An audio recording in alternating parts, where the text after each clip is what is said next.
Okay, during the last live stream, we started kicking around the idea of doing a mead made with grape juice. During the live stream, I found out that it actually has a name. It's called Pyment. And basically, it's nothing more than grapes or grape juice and honey. So we're going to go ahead and give that a shot, see how it turns out. Hi, I'm Charles, and welcome to DIY Fermentation, your site for doing fermentation on a shoestring budget.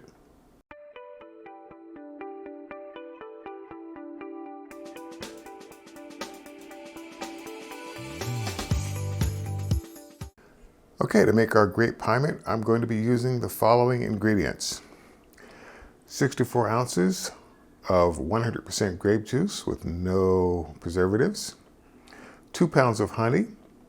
Now at the back end, when we're ready for back sweetening, you might want to have some additional honey on hand to help you handle with that.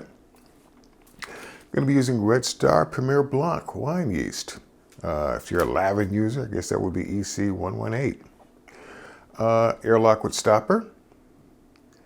Enough water to bring our level up to 1 gallon, or in my case, 4 liters. Something to do primary fermentation in. You might want to have on hand a hydrometer so that you can determine what your alcohol level is going to end up being. And of course, in my case, I'm using Star San as my sanitizer to make sure that everything is as clean as possible before beginning the process. And that's what I'm going to be using to make this Pyment. All right, I've taken the opportunity to warm up our juice and our honey, making sure the temperature did not go above 115 degrees because, hey, don't want to kill off the yeast. So with those being warmed up, and in the case of the honey, it's going to be that much easier to pour through into the carboy. So we're going to go ahead and add our honey.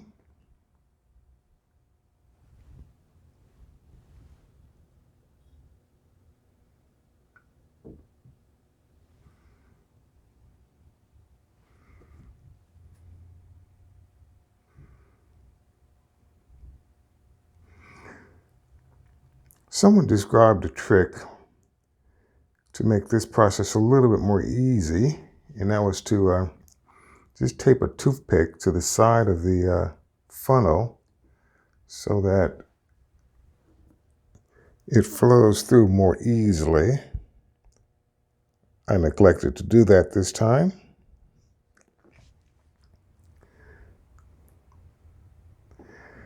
All right.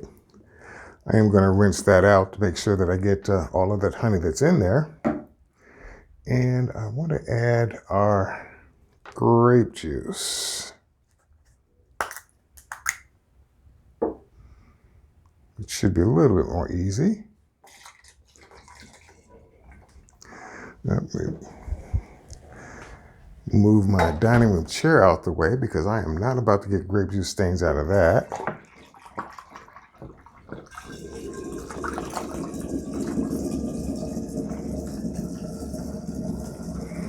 And I can go ahead and add the whole thing. All right, with that having been done, I am going to put the cap back on, and I'm going to give this a good shake because I want to dissolve all of that honey that is sitting on the bottom of my carboy. I want to get all that incorporated, for one, and for two, to start introducing a bit more oxygen into the mix. So the cap is on there tight. So we're going to shake this up for a bit.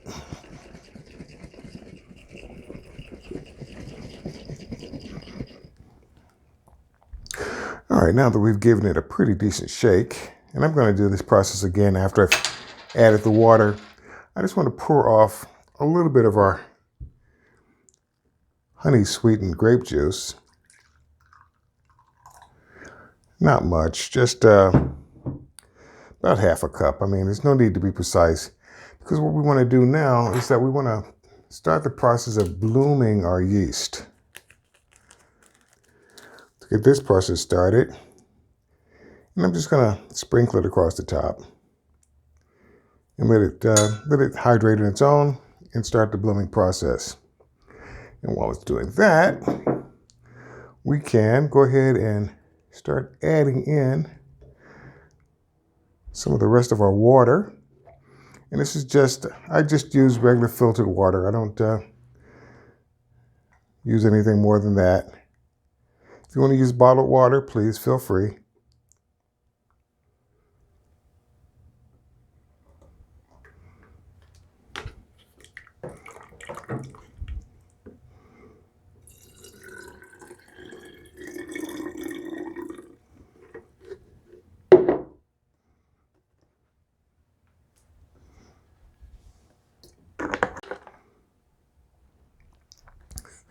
I almost forgot to rinse out my container for honey because I didn't want to waste any of that goodness.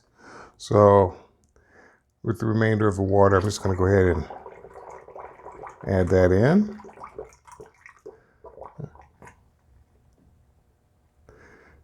A little bit left, but I've got that half a cup of juice over here with the yeast. So I'm going to let that foam settle down a bit, and then we're going to go ahead and add in our yeast.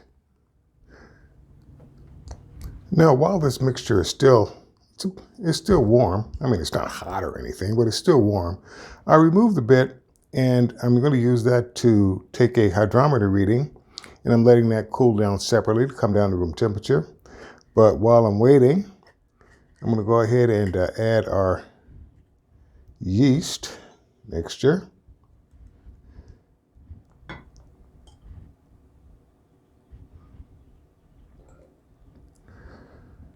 Leaving a little bit of headspace for two reasons. One, I need to pour back the amount that I siphoned off for the hydrometer test or reading, which, by the way, that number came in at, well, the hydrometer reading came in at 1.076, tad bit lower than my usual 1.080, but that'll work. A few last notes. Now that everything's been brought up to a good level, we're going to go ahead and add our airlock. And we are going to label our creation so we know what it is we made, which in this case was a Grape Pyment. We want to know when we started making it, which in this case was on this date. And it always helps if you know what your starting gravity was, which again, in this case, was 1.076. So we're going to put this away, preferably someplace out of direct sunlight. And after about, 4 or 6 weeks, depending on the amount of yeast that's built up at the bottom, we'll rack it, and then we'll do subsequent rackings until the pyment has gone clear. And our gravity reading at that point is 0.994 or less, at which point we'll probably either start doing the back sweetening, or we might want to try and do a wine pasteurization. I'm going to start doing that. I'm going to start doing a video on that, but this is just an idea. In any event, there we go. First effort at making a Grape Pyment.